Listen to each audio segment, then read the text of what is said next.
Bob, I did it too, buddy. I joined the dark side. They're comfortable. You know what's crazy right now? Dimitri wears Skechers more than I do right now. No, that's not true. D, I haven't put a pair of Skechers on since you belittled me and berated me and just made me feel bad about myself. Here's the funny part. I go to Florida and I'm wearing my Skechers, and he has Tommy Hilfigers on. How ironic is this? I taught him what Tommy Hilfiger is, for crying out loud. And hell out of here. You're insane. Hey, I know we kept Daniel longer than he wanted to be. We gotta let him go. No, I can actually stay. Oh, you get to stay? Okay? Yeah. Okay, great. Okay, good. Great. There goes our budget. No, because I do want to expand. I do want to expand a little bit, just on just a couple of things that we didn't touch.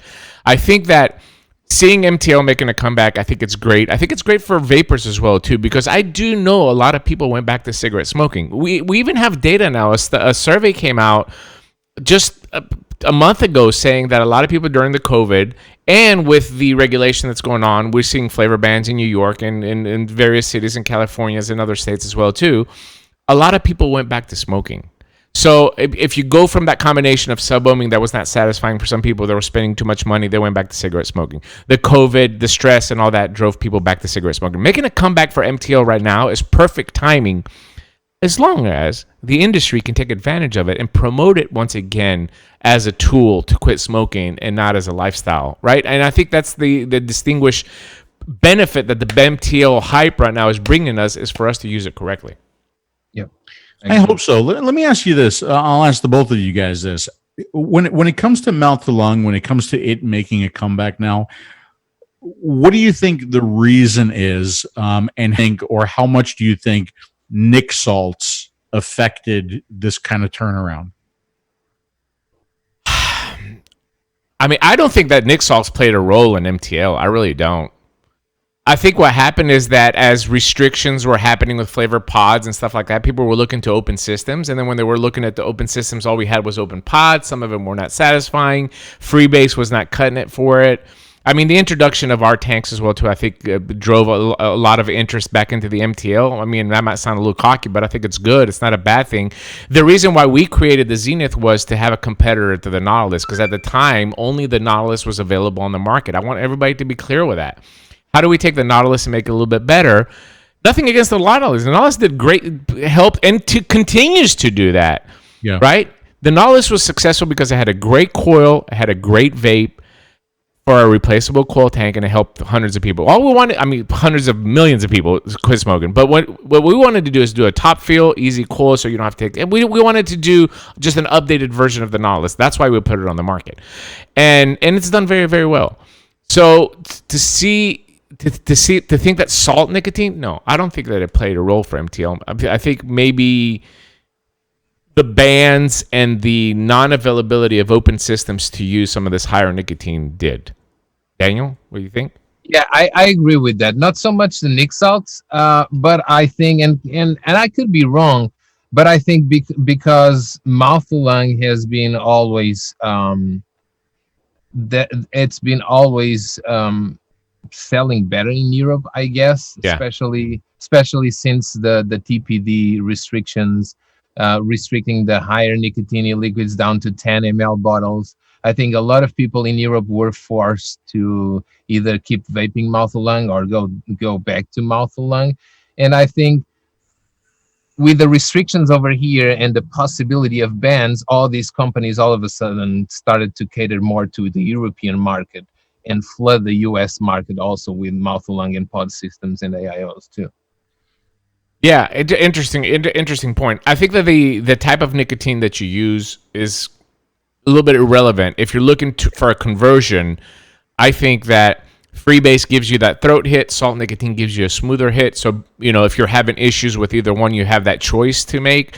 You put 18 milligrams salt nicotine in a mouth-to-lung tank, an open mouth-to-lung tank, you're going to get a great experience with just a less defined throat hit, I would say, a less thump using salt nicotine. But the actual absorption of nicotine will be the same. Nothing changes. Nicotine is nicotine, whether it's salt or regular nicotine or 𝗵𝗶𝗺 nicotine. Interestingly enough, when I look at the market in the U.S. now, I feel like no matter what comes out MTL wise, it's still not going to be popular in the vape shops. For some reason, the vape shops are not picking up MTL stuff. They're still in this pod stage or 200 watt stage. They haven't crossed that gap of. Do you see that changing, Daniel? Do you see any? I haven't, to be honest. I have not paid a visit to vape shops around me in a very long time, especially due to COVID. So I cannot speak on that subject. I haven't been out that much, to be honest. It just feel like MTLers always in America had to get their stuff online. We've heard this multiple times, right? Yeah, I do agree with that. But I'm also in Daniel's camp. It's been a while since I've actually walked into a vape shop and actually looked, at the counter, looked down and see what they have. But yeah, I think that's something that we've seen. I think we hear that all the time, where people go into vape shops and they're looking for mouth to lung, maybe even looking for the Inikin product or the platform product, and they're not finding it. Which is very, very sad when we're in Greece and or when we're overseas and we see, our product in like every vape shop there is, and you don't see that kind of adoption here. And it's interesting that you said that you have pods and then you have the 200 watt stuff. And you said, but don't forget, pretty soon you're going to see the 200 watt pods. If not, unless they're out there already. I think they are out there already, right? I mean, there's a 160 watt one already. Yeah, there you go. Yeah, 160 watt pod, right? That's we're basically, because somebody asked me that online somewhere today, and I said we're just recreating the wheel again. I mean, we're redoing the progression that we saw with vaping in box mods now with pods. Yes, right. It's the same. Yeah. It's the same thing we're seeing. 5 battery pod coming from Kangaroo soon. 5 battery pod. Which, to be honest, I mean, they are called the AIOs because most of them have replaceable coil heads. But to be honest, it brings the form factor down to smaller sizes, not having a detachable tank. But it pisses me off so much that I don't have a 510 connection to test these devices. And we were having that conversation prior to the show with Phil. And Phil agrees on that subject. It really pisses me off that I cannot test these devices, but I will find a way. I hope I will find a way to test these devices because I think a lot of companies are getting away with wrong numbers and wrong. Maybe they did it for that reason, so you don't test them. Maybe that's why they. Especially when there's companies that release like 1, 2, 3 mods, and then I don't get any of those mods to review. They release an AIO or a pod system, and I get that one to review. So that right there tells me that they are not confident on their mods that I can test because they have a 510 connector, but they can't send me an AIO or pod system because they know I can't test that one. Yeah. I think as far as the world of reviewers, I think we are the only 2 tech reviewers left. I'm pretty sure that we're the only ones that measure anything, right? Yeah. And we were before the show started, we were having this conversation. And I was asking Daniel, if he is testing wattage numbers on some of these pod mods now, and he's basically in the same exact camp that I'm in. I mean, what I can test is those like battery capacity and charge rate, right? I mean, that's kind of what I can test right now. And we were both talking about like films with contacts and ultra thin wires that we could kind of sandwich in between the pods. But then with those pods that are automatic pods, like how do you get that film in there? It's a challenge, right? It's a challenge. And what I said in a previous show, Daniel, is that I hope that the work that I did over the years has taught the companies to make an accurate device, has given them the information that they need to make an accurate device and keep that accuracy when you move away from the 510 into a pod device. But now you got nobody checking on them, right? Right.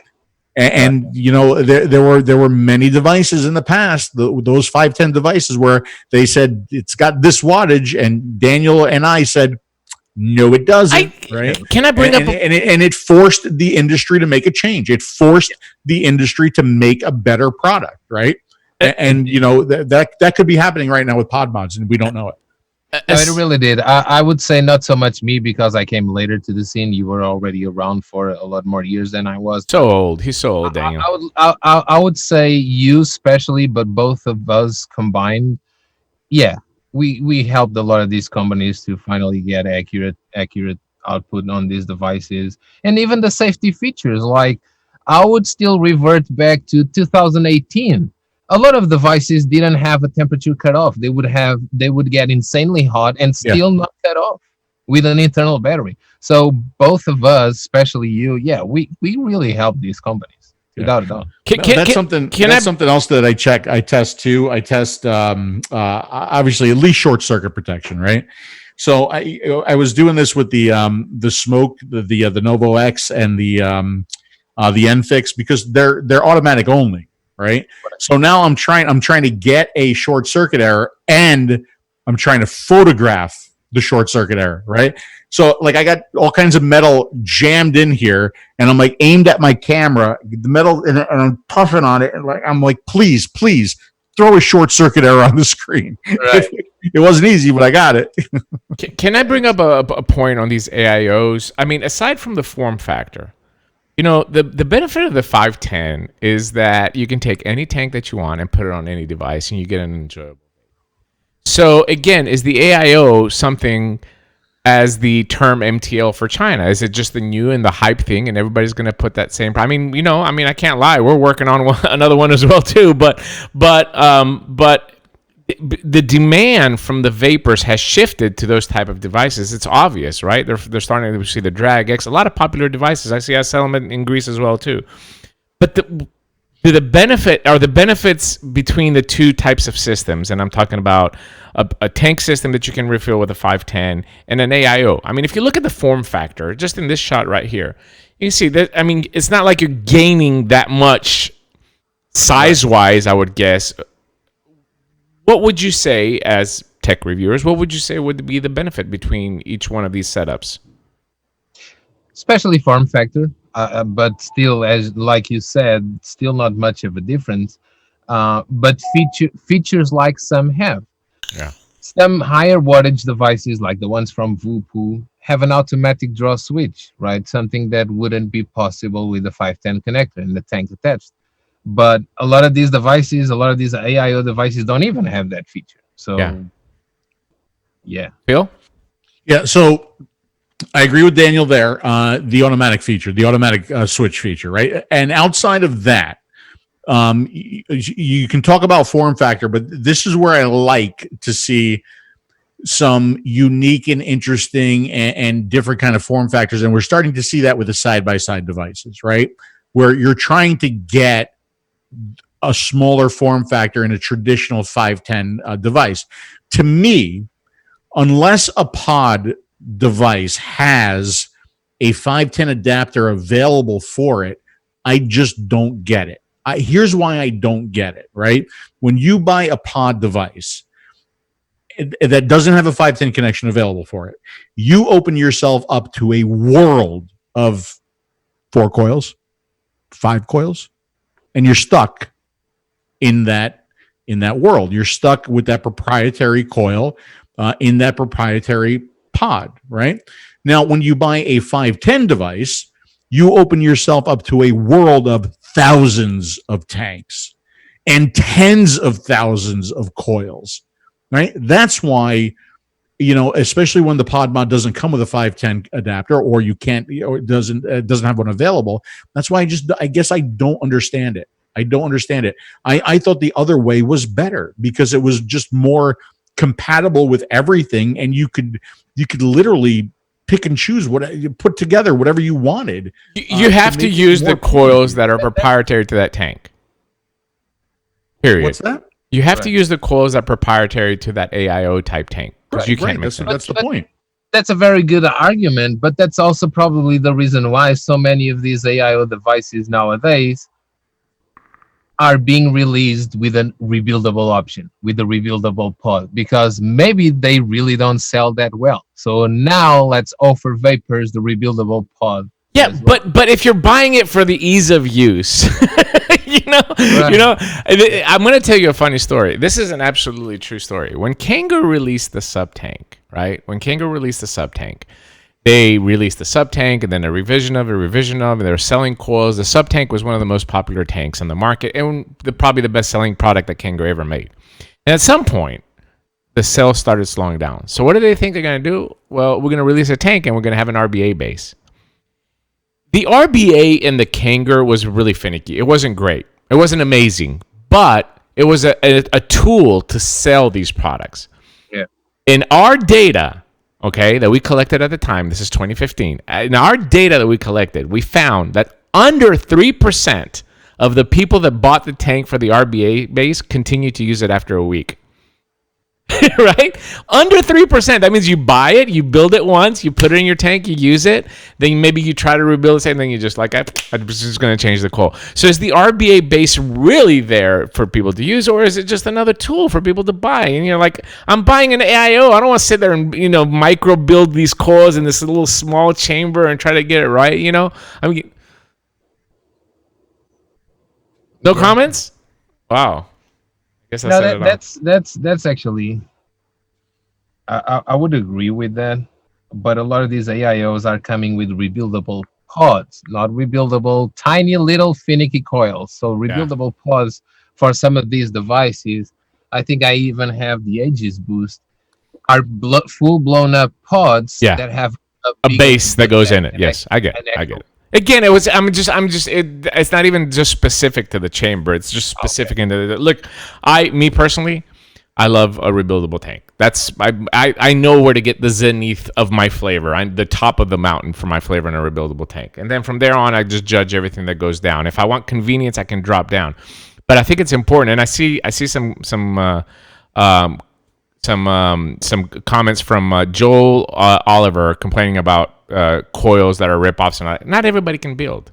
I think that's very unfair. I mean, I don't know if you would just want to start up some shit, but there's a lot of people out there that don't build, and you need replaceable coils, and they're vital, especially for new people starting out, to be able to enjoy vaping like we started out vaping. What I find really funny is that back in the day, we had to take like a CE4 upside down, unscrew the base to refill it from the bottom. I mean, we really had to let it soak and dry hits and stuff like that, but we got through it. And in today's market, that we have such a gamut of products that are out there, we're still not converting smokers. It's just it's disappointing to me. Yeah, but I think the fact that we are not converting as many smokers nowadays also come from the fear-mongering news. A lot, and I totally agree with you with that, without a doubt. Like, God knows what our conversion rates are. I mean, you're fighting all the negative press, you're fighting all the negative news, you're fighting EVALI, which is still, they call it the vapors disease, right? And it's got nothing to do with nicotine vaping. Yeah. Bill and I covered that just a couple shows ago, and it's just I would love to know what the conversion rates are. I'm sure it's really, really down in shops, and and I'm wondering if that's directing the some of the products that we're seeing too, right? And I'm sure it is. But I mean, but that's not going to stop me, right? I mean, we still need to have shows like this. We still need to support smokers. Keep doing it. To do what we can to spread the truth. But yeah, I mean, I'm sure conversion rates are down. Yeah, right? I think that the beauty about the market is everything out there for somebody to find. All the products are needed as far as vaping is concerned, and not one is better than the other. I think that's really, really important. The issue that we have in the United States is that after that big downfall, due to the government and the media and everything else that went along with it, and the sub-ohm culture that drove up a lot of people from going to the vape shop. The vape shop then started bringing in other products to generate revenue. We started in CBD, then we saw flower, then we saw combustible, then we saw pipes. Now we're seeing Delta 8. I mean, we're seeing all these products going to the vape shop, and the essence of that come to the vape shop to quit smoking is still, it's not there. You don't have that excitement like we used to have in the early days of, oh, I'm going to take you down to Mountain Oak Vapors and they're going to get you set up with a dual ego kit, and for $40 you're going to be, you just don't have that anymore. You don't see that excitement anymore, unfortunately. Yeah. But speaking of the government, I just, if I can just do this really, really quick. Speaking of the government, I'm a little bit disappointed. I'm going to tell you why. This past week, when I was down in Florida, me and Phil shot a little 2-minute clip trying to highlight the biggest issue that we have in the U.S. government. Of course, we took my buddy 𝗵𝗵𝗶𝗹, which I truly love, and we made the example based on him. So I just want to play this clip really quick, and then I want to come back and just talk about a few things. Hello, my name is Dimitris, and I'm here today with a public service announcement from the independent vaping industry. Today, I am going to show you how to make a face covering using a t-shirt. Now, you can use any old piece of cloth or any t-shirt. I chose this one because the U.S. Surgeon General is a fraud, and here's why. In February and March, while the rest of the world was coping with the spread of COVID-19, the U.S. Surgeon General was discouraging Americans from wearing masks on both his personal and official Twitter accounts. I guess at that time he was more concerned with airline legroom. Okay, all you're going to need is a t-shirt and 2 rubber bands. We're going to fold the sleeves inward. Give it one nice big fold from the bottom. A second fold inside, and one more fold. Now, all you do is take your 2 rubber bands,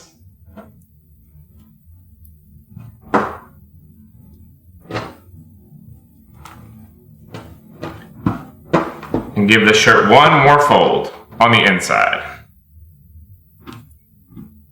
And that's it. We have our face covering ready. Make sure that the fraud is visible. Looks like a diaper. It does. In the short span of 3 weeks, the U.S. Surgeon General changed his tune, citing data and science, and is now encouraging Americans to wear face coverings, along with washing your hands and maintaining social distance.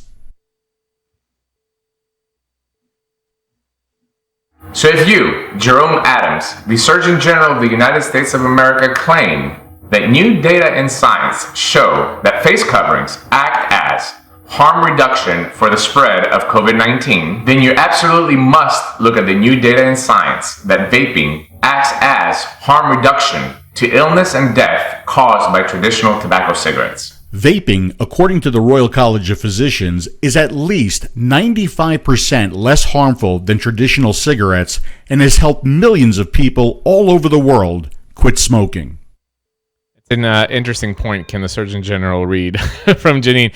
But I do want to bring up this point. I was really shocked to see, I mean, most of the people, we got really, really good comments. I was shocked to see vapors use this as a tool to debate masks with me. I'm not. Like, masks don't work. And if you think that this video was about masks, you should, I don't know, I don't want to offend you too much, but you should go back to school. I mean, you missed the entire point of what this video is. You can't have the U.S. I question the U.S. Surgeon General when he made the first tweet that said people don't wear masks, they don't work. I questioned him on Twitter, and he responded with, this is the guidance that we have and the data that we have now. Stop buying masks.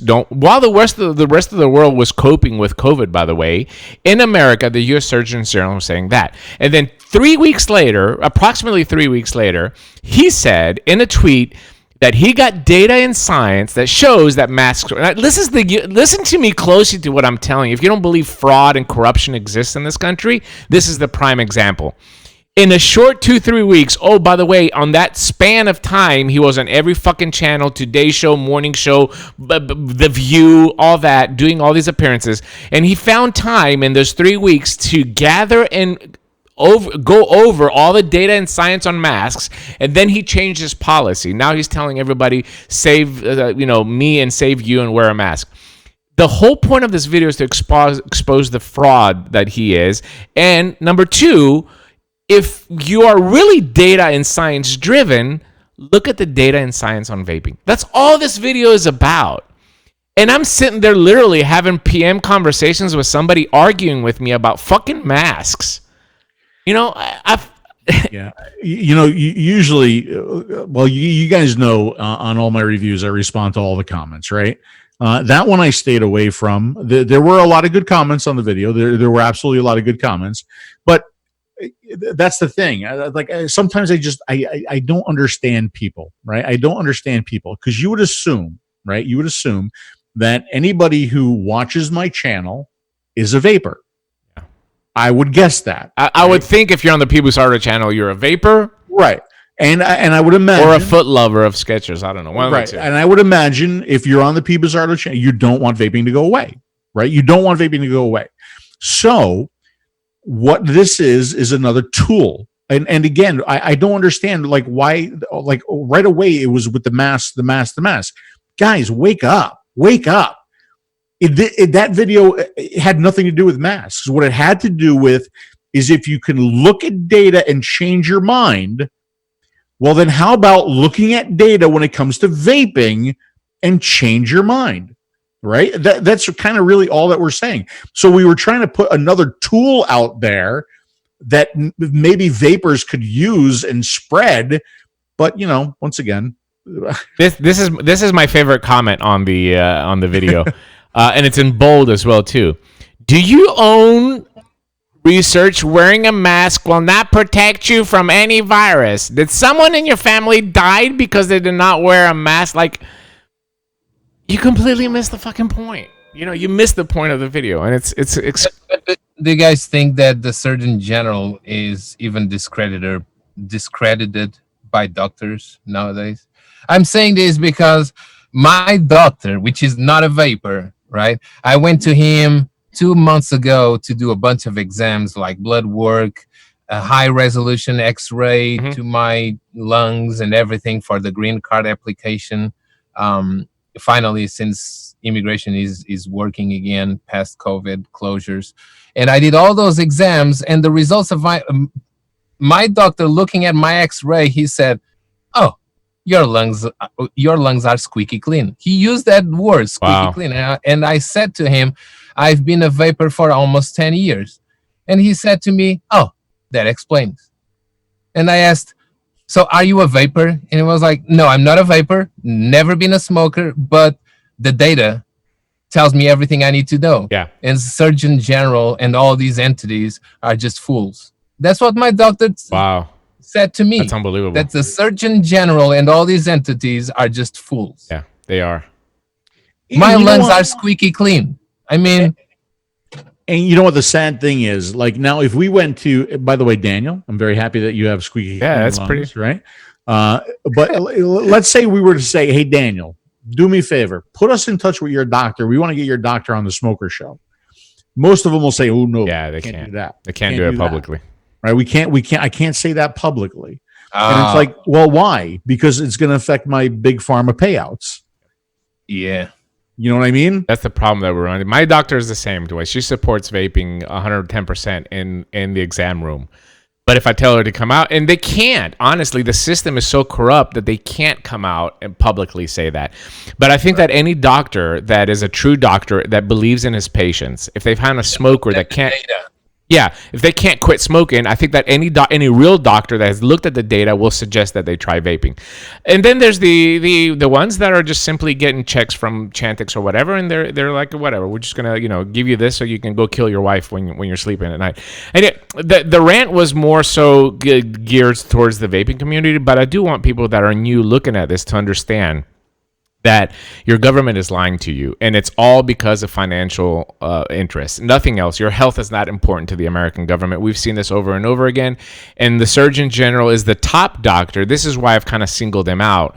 He's an anesthesiologist, by the way. Okay, I'm not saying that they're not real doctors, but I'm just saying he's not some brain surgeon.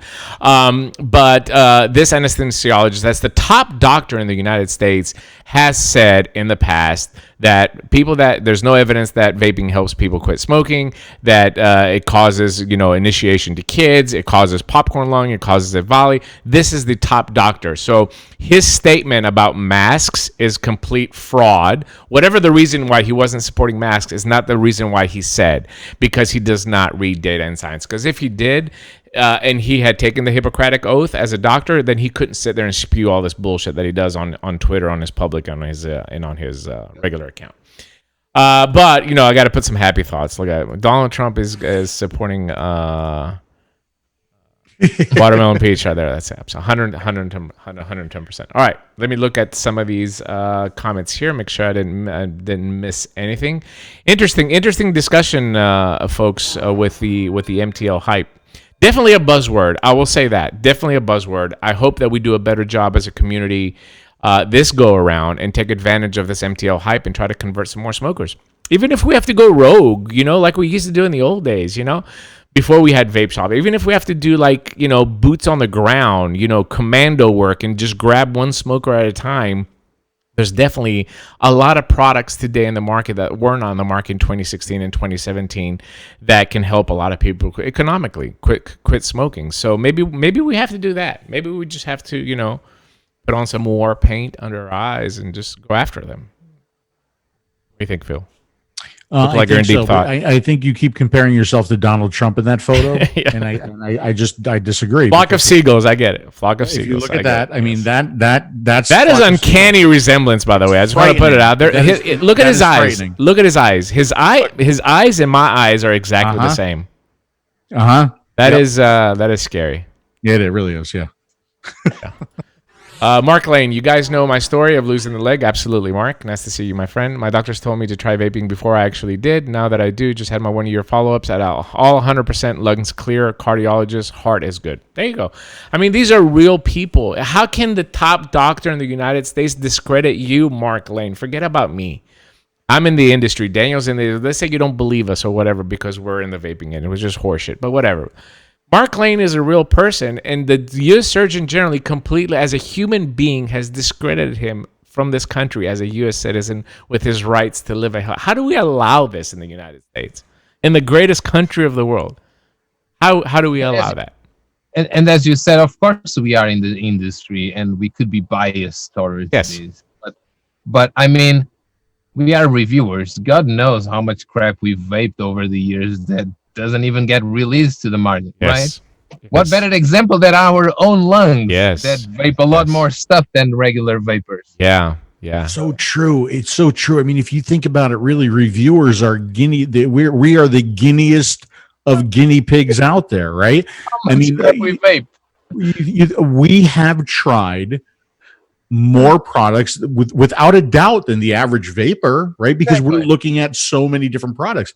Not only so many different products, but so many different liquids too. I mean, think about the hundreds, if not thousands, of different liquids that you've tried as a reviewer, that I have tried since I've been a vapor. Some shitty liquid too. So I won't put that out there. So some shitty liquid that we've vaped some shitty liquid over the years too. Let's not forget about that. And when I say shitty liquid, I'm not, of course, talking about the #1 best-selling flavor in the unsalted line, the watermelon peach, which, by the way, you can find at RockyTopVapor.com. I just want to put that. And you know what? I've never once had an adverse reaction to vaping, to anything, to any liquid I've tried, to any tank that I've tried, to any coil that I've used. Not once since 2009. right? And you know, back then, who knows where these fucking liquids were being made? Yeah. We've all heard the term bathtub liquids, right? I mean, you know, we saw people mixing liquids on their bed with their cat walking around. And again, you know, never once did I ever get sick. So you think about that, and how come we aren't being looked at? And I've always said, you know, really, vaping has been around way before 2006, way before. It has been around since the day the fog machine was created, right? Because it's virtually the same thing. It's virtually the same chemicals. You know, only instead of it has a heating coil, and instead of drawing, it has a high pressure pump that pushes the e-liquid, the fog fluid, through a heating element, and it vaporizes it, right? And you've got guys in the nightclub industry who have been breathing in that stuff night after night after night. So, you know, you have all this data, you have all this proof, you have people who had COPD that are getting better, people's lungs are clearing up, and yet still it's fight after fight, ban after ban. It's so aggravating, it's so frustrating. And now it's all about, because we have to save the children. And that makes me so irate, that makes me so angry, because of T21. Right. And I know I keep saying this, but if we've got T21 in place, if it's already illegal for any youth under the age of 21 to purchase and use a vapor product, why do we need bans? Why do we need bans on top of that? Just enforce the fucking law that you already have. Right? Like, go after the kid, go after the parent, shut the goddamn shop down, shut the C-store down, do what you have to do, right, to enforce that law, and leave adult vapors alone. Yep. I saw an interesting comment, just to give you a chance to cool down, Phil. I saw an interesting comment. Why don't we all take our lung x-rays and send it to the FDA? That wouldn't do anything. But what can do something is this. This is the Veritas cohort study. It is launching here in the next couple of months. You can go to the website. It is Veritas. Excuse me. I will put it right now in the chat. Okay. Here. And there are ambassadors all over the world. I am the ambassador here for Tennessee, Georgia. You can look at the ambassador and you can see where everybody's at in their different areas. You have to be in one of these areas in order to participate, because you are going to have to go to the doctor. All right. So there's Greece, Hungary, Ireland. Here, USA, you'll see me down here in Chattanooga, but I handle Tennessee and Georgia. But you can click here, apply to be a study subject, and see if you meet the requirements to do this. We're trying to find people that didn't smoke as long as, like, for example, I did. You don't want to be smoking for 20 years to participate. What we're trying to show is that even if you smoked for a little bit, or if you didn't smoke before and you started to vape, that long-term vaping does not affect you in negative ways as the cigarette. So that's one way that you can help. We can't send our x-rays to the FDA. Unfortunately, they're not going to accept it, and they're not going to look at it. But this is one study that's a great study. It's actually going to require you once a year to go to a doctor and do some specific tests that, of course, are being paid for by the study. And then we monitor the subjects, and we have meetings a couple times a year. You fill out a questionnaire, and it's going to be a study that is international. Dr. Pelosa and Dr. Carl Phillips are in charge of it, and hopefully it was going to bring us some really good data in order to continue to push that vaping can change the course of history as far as public health is concerned. So what I think is really important about that study, we'll let Daniel comment on it too, is, and Dimitri already said it, it's the fact that they're looking for people who haven't smoked before, right? So if you do a study like that of a vapor, and the vapor, like, just God forbid, develops lung cancer, well, where did that lung cancer come from? Did it come from, his 25 years of smoking a cigarette, or did it come from vaping? So I think that's why this study is so important. It's kind of like you jump out of an airplane and the parachute doesn't open and you fall to your death, but you had COVID. So they blame your death on COVID, right? I mean, that seems to be what's going on too right now. So I think that's a really good way to do this study. Yeah. Yeah. Go ahead, Daniel. No, I agree. I totally agree. I didn't know about that study, but I totally agree. Yeah, well, now you do. The study, the question, comment from Chris Vapemaster. The study has weakened itself even before starting thanks to the subject criteria. Well, Chris, I look forward to your study, man. I'll participate in yours as soon as you get it done. But we got to stop criticizing good faith efforts in this industry because you're going to drive people to stop doing them. Unless you can do it better, there's really no reason for you to comment and deter other people from participating in it. All right. A few more comments that I saw here. Love the Fireworks Superstore on 75. David, anytime you're stopping by here, let me know. And we'll have a nice vape and a coffee. All right. I think we've said it all. Veritas subject. By the way, if you haven't, how can you be watching this and not be subscribed to Daniel? But if you are, by any case, and you're not, please go and subscribe over to Daniel's YouTube channel, DJLSB Vapes. We covered it all. Phil, I got a couple things for Daniel. Go. First of all, thank you, Daniel, for making your videos look so good and making the rest of ours look like shit. I appreciate that. That's first of all. Thank you for for being the guy that you are and still trying to hold the vaping industry to some sort of standard. I certainly appreciate that. And you know what? I know I am not coming in my full high definition brilliance because I'm going through Dimitris feed, but Daniel really helped me out setting up my camera. And have you seen an improvement, Daniel, in my video quality and my lighting? I'm just curious if you have you. Yeah. Okay, good. Because Dimitri, he still doesn't like my lighting. I think he could go fuck himself, to be honest with you. And my audio is much better. I think my video is much cleaner now. But he's very, very finicky, very, very, very picky about my lighting. So it's like, he can't pick on my Skechers anymore, really. There's a lot of things that he can't pick on anymore. And so he's really kind of focused on my lighting at this point. So, anything else that you want to just like bash me for? No, I did just everything worked today. Nothing really. broke. That's the only thing. That's it. Okay, Daniel, some final thoughts. Oh, and by the way, Dimitri, thank you. You are still feeding me. Your leftovers are just about gone at this point. It's good. That's good. I'm glad that you enjoyed it. Thank you, buddy. All right, Daniel. Anything that you want to close with? No, I would like to thank for these kinds of shows, and you guys been very dedicated, especially to smokers. Sometimes you get a little bit sidetracked with other subjects, but you are both very funny and sidetracked in a very good way, always, all the time. And I just like that you guys are around doing what you do, and thank you so much for being on the show. Just keep doing what you do, especially these smoker shows, and I will keep handing to people my little card that actually has a QR code for me and your show. Oh, that's awesome. Sweet. Do you have Daniel's QR code on your cards? I handed this card to another smoker in the parking lot, in the grocery store parking lot, and you guys do a fantastic job. Thanks, Daniel. And you do a great job. And we appreciate you that no matter how famous you are, you have time to come and hang out with us as well, too. By the way, on my card, my QR codes go to Daniel's website and to Pornhub. Absolutely. What's the best number one best-selling unsalted line flavor? Fuck. We have to go through this again. The watermelon peach. Watermelon peach is leading. Not by much, but it's leading. Cool citrus, mine is number 2. And then poor Matt Cully with small lips is number 3. All right, guys. Thank you. We appreciate you hanging out here. Please like and share this video. Send the playlist over to some smokers. There's tons of wealth information on here. I know if you just tuned in for the first time and you just saw the smoker show and you're like, oh, these guys are talking about MTL.